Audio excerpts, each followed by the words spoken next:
Ooh, that's it. Well, greetings. I am Adam Savage, and I am in my cave in San Francisco. Today, I am taking time to answer MythBuster questions submitted by Tested.com patrons. And today's question comes from Hugo Dahl. Are you related to Road Dahl? I wonder. Hugo wants to know, had you known the success that the show would have, would you have done something different from the start? Would you have expected that something different to do? What would you have expected? That's okay. He just wants to know when we started MythBusters, if we had known the level of success that the show would eventually achieve, would we have changed any of the original parameters? What would we have changed? Anything? Nothing. No, that's an easy one. Nothing at all. There's a way in which there is no formula for success. There is no formula for success.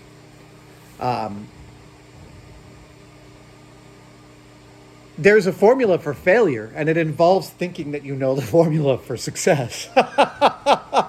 That's definitely true. The thing is that the show began by happening to us. We were hired. It's not our pitch. It was not our idea. We weren't looking to be on television. But we start filming this show. We film these pilots. It airs. Discovery likes the ratings. They hire us on contract for a year plus several options. And we start filming the show. And in a very, very real way, we were blank slates. We were tabula rasas. We didn't know what our job was. Nor was it clear what our job was. We were sort of figuring it out as we went. And even though Carrie and Tori joined in the second season and Grant in the third, all of them still had that same experience of like showing up, and what we're doing is like a fire hose and you're just trying to catch all the bogeys and make it all work. But in a way, that's why it worked. The barely contained chaos of the five of us trying to figure out what our jobs were and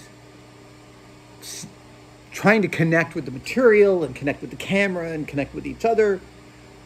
I mean, I view all of that as happening in such an organic way that I wouldn't change a bloody thing. I think I have to conclude that it was intrinsic to what contributed to our success, which was that we ended up being we didn't even think of it as a science show in the first couple of seasons. We weren't even really thinking about it as a show that explicated the scientific method. That was several seasons in before we had that epiphany.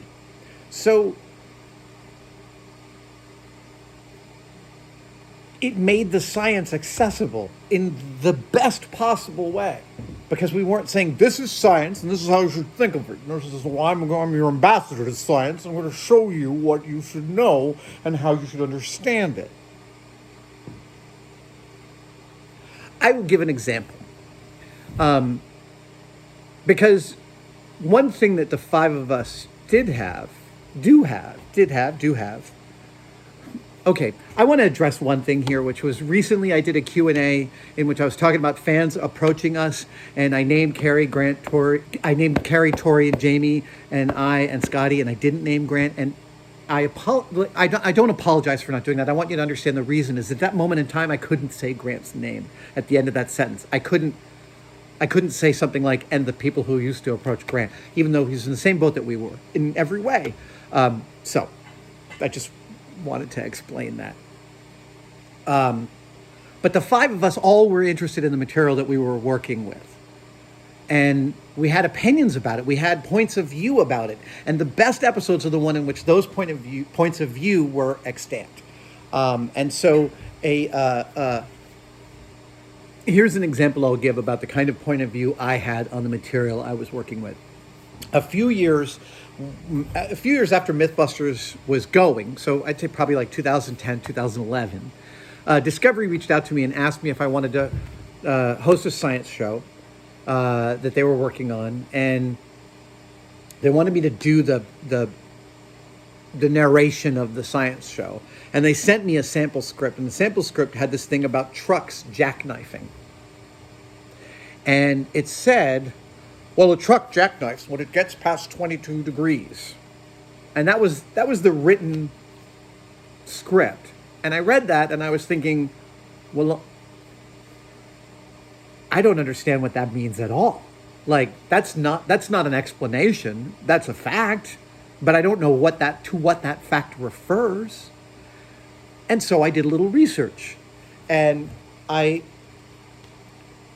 in the research, what I found out was, and I might have the number of degrees wrong, it's been a long time, but what I learned was when a tractor trailer truck is traveling, so there's the truck part and there's the trailer part. And what I learned was when these two things are moving in a straight line, everything is good. But in braking, if their angle gets past 22 degrees, it becomes unrecoverable. Something a little like that. And I didn't redo this research, and I'm going off of memory. But suffice to say, I read their sentence. It didn't make any sense. I researched it, figured out the reason why a truck jackknifes, and then I rewrote the script for them, that bit, and I sent it back and said, look, this takes the same amount of time to say. This is what I would say. And they were like, oh, no. There's no rewriting of this script. It's all done. We just want you to read it. And I was like, oh, well, that's easy. Then I just don't want to. That's fine. I don't have to read scripts I don't understand, and I won't. That's not based on some philosophy I have of what a science host is. That's just simply based on me wanting to understand the things that I'm saying. And that all happened really organically. So no, there's nothing I would change about how new we were to the idea of television or making a science show or what MythBusters was or how we participated in it. The organic way in which it all came to pass is exactly how I would do it again. We shot pilots with a crew of like 5 people. Nobody does that anymore. That doesn't happen in television. No, sure, it happens in YouTube, but it didn't exist when we started. So the kind of lean and mean machine that we were back then is also intrinsic to our success. The difficulties we had in the first couple of years, I could not be prouder of that show and what we did and what it meant and what it still continues to mean. I could not be prouder. Prouder of all of my colleagues, prouder of all the producers, prouder of Discovery for supporting us all those years, giving us extra dough to send rocket cars into the stratosphere. I wouldn't trade it for anything.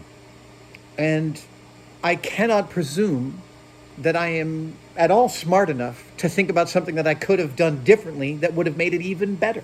Because there is no even better to me. It went exactly as it ought to have. Yeah. Thank you, Hugo. Tested patrons, keep submitting your questions and I will continue to answer them. Thank you guys so much. Stay safe and I'll see you next time.